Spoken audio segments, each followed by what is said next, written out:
Good morning class 8. Now already I had discussed in my past video Davy's safety lamp. Now in this video what I will discuss regarding the uses of bad conductor. Uses of bad conductor of heat in our everyday's life.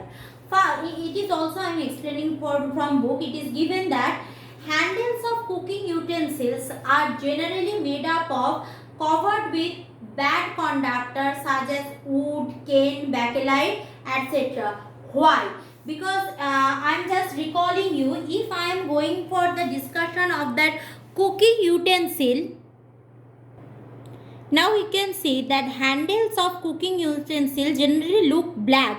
These blacks are nothing but the bakelite or plastic or some bad conductor of heat. Why cooking utensils are looking like that? What is the necessity? Because see,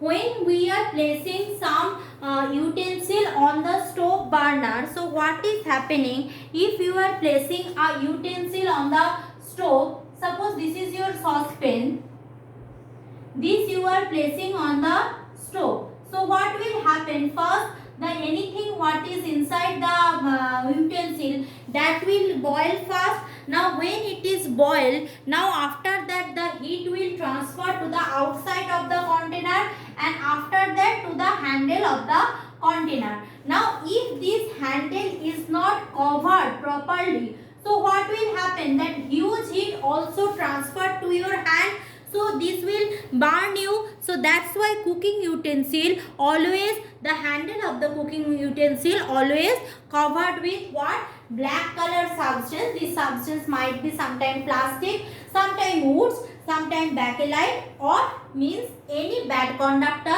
of heat. Now coming for the next example. See, it is given that in winter it feels more warm and comfortable if we wear two garments made up of thin threads rather than one made up of thick thread. Means what?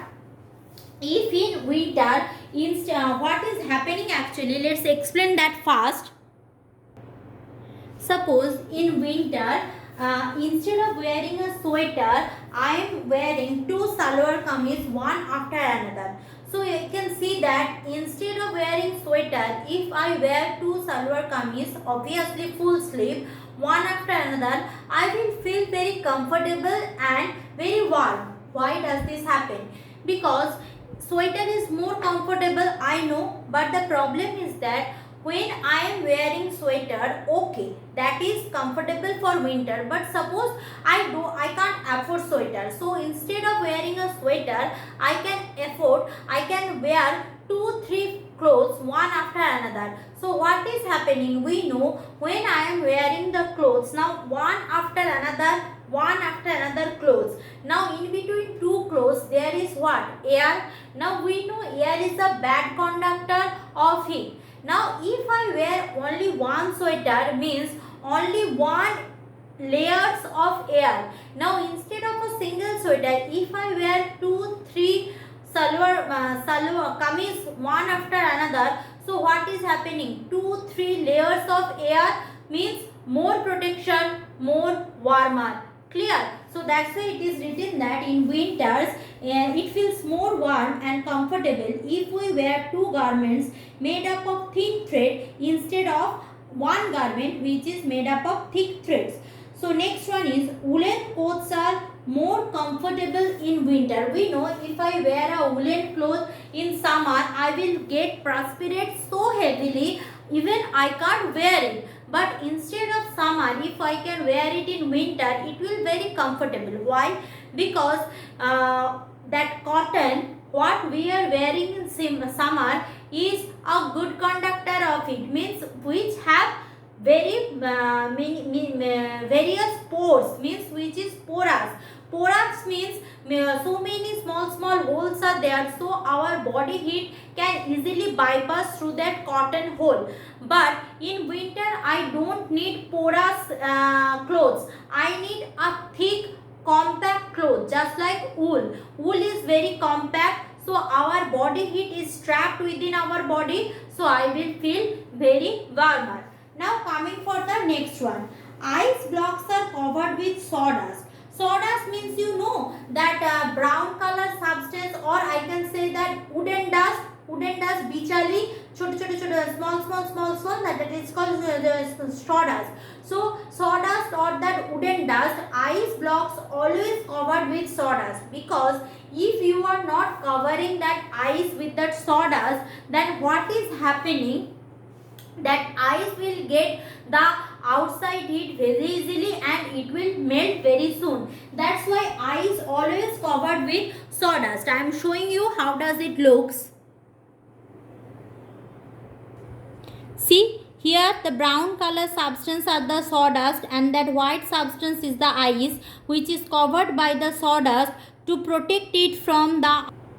Do you know what is it? It is called igloo. Igloo, which is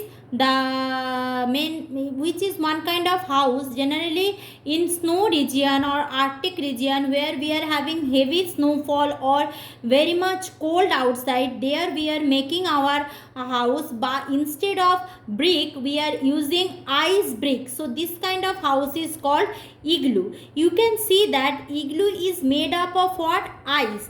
But ice is very colder. So why igloos are made by ice? Now listen, igloos are made by ice just for one reason. We know water is a bad conductor of heat, so ice is also bad conductor of heat. So if we are making igloo by ice, which means if we are staying inside the igloo, then from the outside cold weather will not come inside, so we feel warmer inside igloo. Pretty much interesting. Now ice is cold, but if you are making a house with ice brick, inside the house you feel warmer. So that is the main reason. That's why igloos are made by ice. Now building material should be a bad conductor of heat. We know always in earlier ages that in earlier ages that heart is this kind of house. See, this is the structure of house in village region. So this is basically hay and this is mud. So why they are using bad conductor? Hay and mud are bad conductor of heat. So during summer the outside heat will not get entered in the house, and during winter the outside cold weather also not get entered in the house. That's why if you are making your house instead of that material what nowadays in the urban civilization we are using, if we are using mud, clay and hay or that tiles which made by that mud, so it will be very comfortable for us. Clear? Now going for the next one, that is in winter bird fluffs their hair or feather, and also cat also. I am showing you the picture.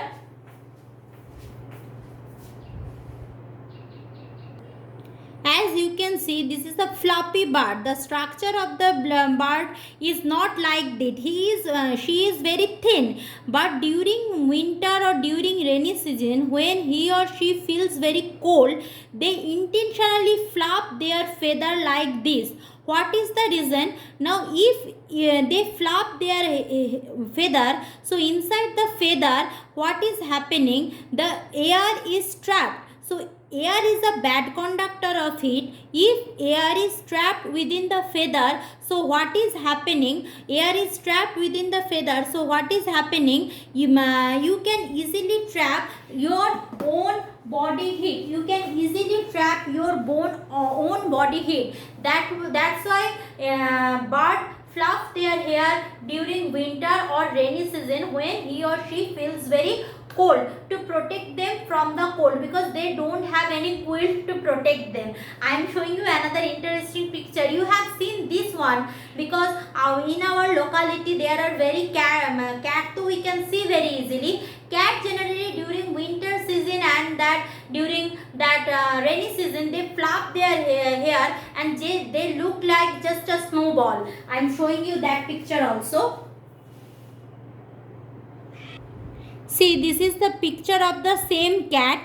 Now your left hand side, the cat is in summer, picture of the cat in summer, and the same cat flaps his feather or hair during winter just to protect herself from the cold weather. Clear class? Very interesting.